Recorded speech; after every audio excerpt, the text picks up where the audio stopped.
gammachuun jireenya keenya qur'aana keessatti argamti. Kalaama rabbii barachuun aara galfee nuuf kenniti.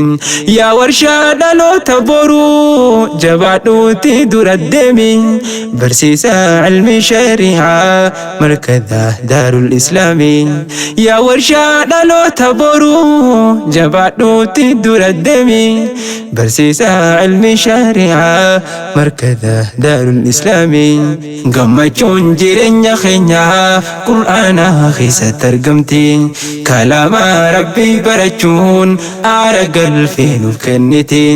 Yaa warshaa dhaloota boruu jabaadhuuti dura deemi. Barsiisaa ilmi shari'aa markaza daarul islaami. Yaa warshaa dhaloota boruu jabaadhuuti dura deemi. Barsiisaa ilmi shari'aa markaza daarul islaami. Muslimaa taane dhalachuu gammachuun arra gammanne. Amantiin islaamaa tuni kennaa rabbii ta'uu beeyne. Amantii walqixxummaadha takkallee waliin caalchifne. Hurree wallaalummaa durii isiidhaan nurraa bane. Ummanni shirkii fi shubhaa wallaalaan akkan hordofne. Hundarraa nu eewanuudhaaf rabbiin qur'aana nuuf kenne.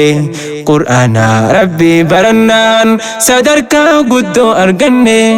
Bakka takkattiin argamu gammachuun inni nuuf kenne.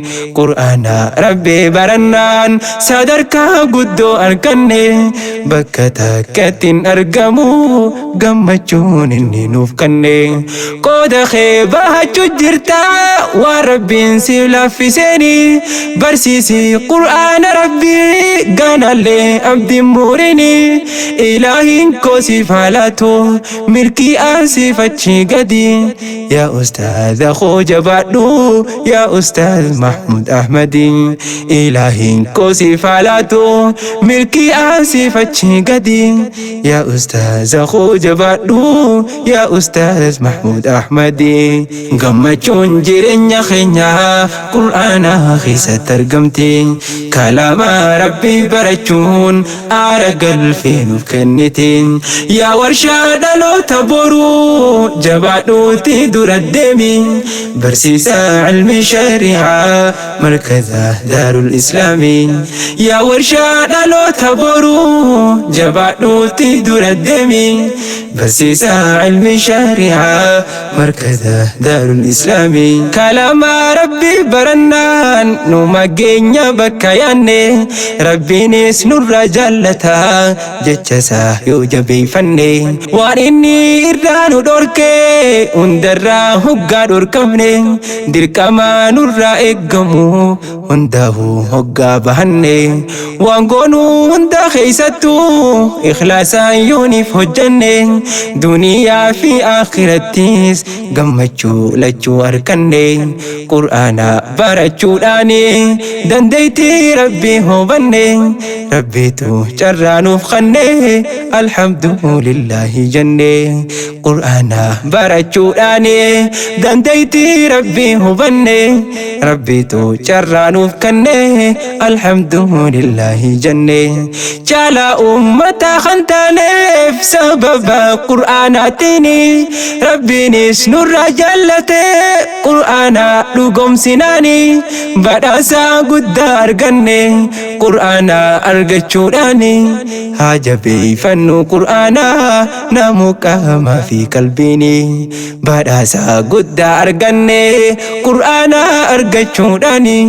Haa jabeeffannu qur'aana namu qaamaa fi qalbiini. Gammachuun jireenya keenya qur'aana keessatti argamti. Kalaama rabbii barachuun aara galfee nuuf kenniti. Yaa warshaa dhaloota boruu jabaadhuuti dura deemi. Barsiisaa ilmi shari'aa markaza daarul islaami. Yaa warshaa dhaloota boruu jabaadhuuti dura deemi.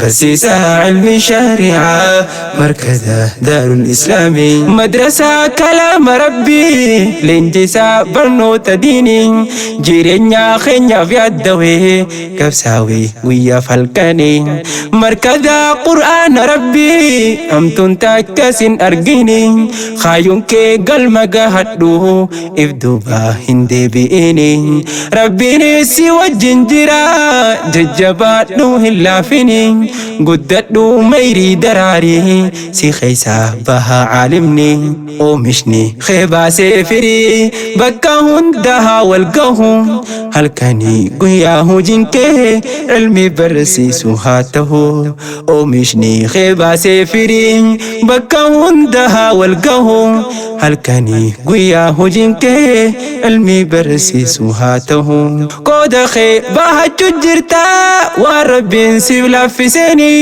barsiisiin qur'aana rabbii ganallee abdii muurini ilaahin koo siif haalaatu milkii asiif achi gadi yaa ustaadha koo jabaadhu yaa ustaadh Mahmud Ahmadi yaa ustaadha koo jabaadhu yaa ustaadh Mahmud Ahmadi gammachuun jireenya keenyaa qur'aana keessatti argamti kalaama rabbii barachuun aara galfee nuuf kenniti yaa warshaa dhaloota boruu jabaadhuuti dura deemi barsiisa ilmi shari'aa markaza daarul islaami yaa warshaa dhaloota boruu jabaadhuuti dura deemi barsiisa ilmi shari'aa markaza daarul islaami din rabbiitiif dhaabbattanii markazaaf wardii haa ta'uun amiiraa fi qoree hundaa hin dangadhu gonkumaa hoo